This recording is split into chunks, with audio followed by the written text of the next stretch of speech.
Hello everyone, this is Cobalt. This is the next video in my character analysis series for Brawlhalla.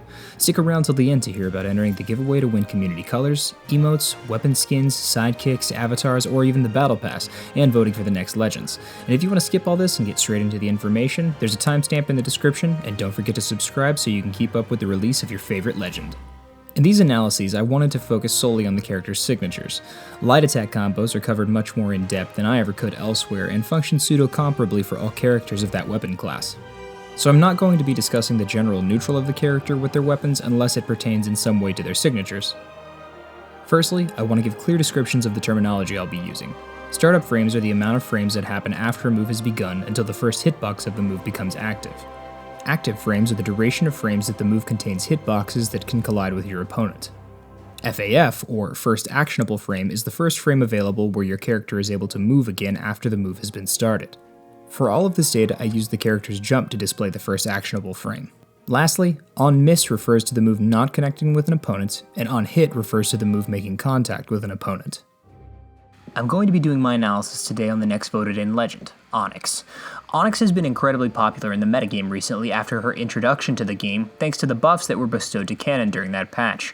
Onyx is a gargoyle possessed by the fleeing spirit of a woman from the infernal realm, and after the castle she guarded was bested, she was brought to Brawlhalla. Onyx's weapons are Gauntlets and Cannon, both of which are downright insane in the meta right now. A single dodge read with Cannon can lead to a disgusting 0 to death, and the Gauntlets of course are still pretty solid. Onyx has an insanely high defense stat, making her really challenging to knock out. She has average attack and speed with slightly lower dexterity, so this is a pretty solid stat spread, giving her really good survivability and a decent time knocking out opponents. So let's see how good her SIGs are, or if Cannon neutral is enough to carry the character on its own. Let's start with her Gauntlets. Gauntlet's side SIG has 28 frames of startup, active frames from 29 to 42 with an FAF of 64. It functions the same on miss as it does on hit. Onyx jumps upward and flies forward, slinging her gauntlets along the ground. It connects with opponents directly in front of you and can also be beneficial for punishing opponents charging at you.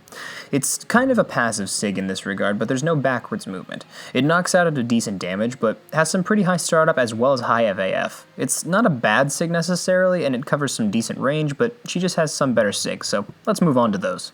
Gauntlet End SIG has 22 frames of startup, active frames from 23 to 27 with an FAF of 48.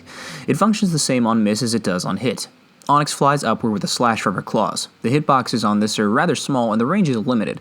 It's pretty slow in terms of startup, but it can catch opponents at very specific angles if you space it well. Though her Cannon neutral SIG I think has better coverage than this move in terms of angle and hitbox size, but we'll get to that later. Gauntlet End SIG has some coverage at specific spots and covers jumping opponents as well as ones trying to recover high, but I don't think that this is one of her better SIGs.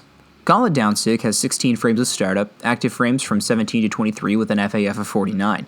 It functions differently on miss than it does on hit. On hit, the move converts into a second hit with active frames from 39 to 44 and a new FAF of 61. Onyx slams her fists into the ground, causing rocks to fly into the air. If the initial hit connects, Onyx turns around and swings her tail at the opponent, knocking them forward. I think this is probably her best Gauntlet SIG. It has decent startup and not terrible FAF. It has good coverage directly in front of her with good knockout potential. The hitboxes on the initial hit extend pretty far and covers ledges quite well.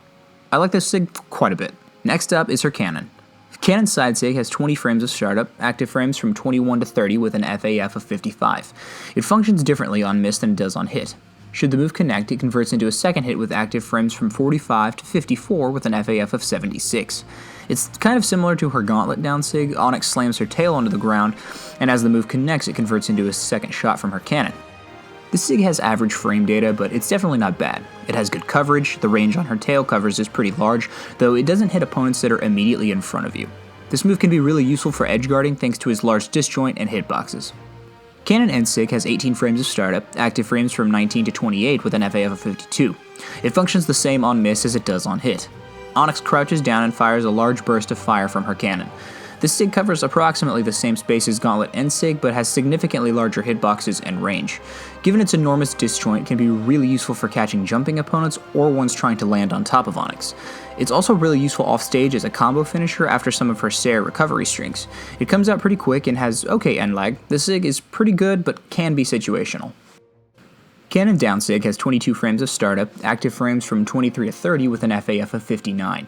It functions the same on miss as it does on hit. Onyx turns into stone for a brief moment before the stones shatter, scattering the hitboxes that completely surround her. The SIG is really cool visually, and it really embodies the gargoyle theme that she has, but it's average in terms of its frame data and has good hitboxes, but its stationary nature and lack of large hitboxes I think makes its utility pretty limited, though it can be good if slide charged off stage. So overall, her SIGs are about average in terms of their frame data. They have reasonable startup time and about average FAF for the most part. I think that her down SIG on Gauntlets and side SIG or neutral SIG on Cannon are her best ones by far. She has SIGs that offer solid range with disjointed hitboxes covering a good area. Between her side and neutral SIGs on both weapons, she's able to cover space pretty well in front of her and above her. This offers her some good utility and definitely makes her SIGs viable for her kit. I think that her SIGs are a pretty good part of her moveset and are useful for her gameplay even though she has insane amounts of combo potential thanks to the neutral with Cannon right now.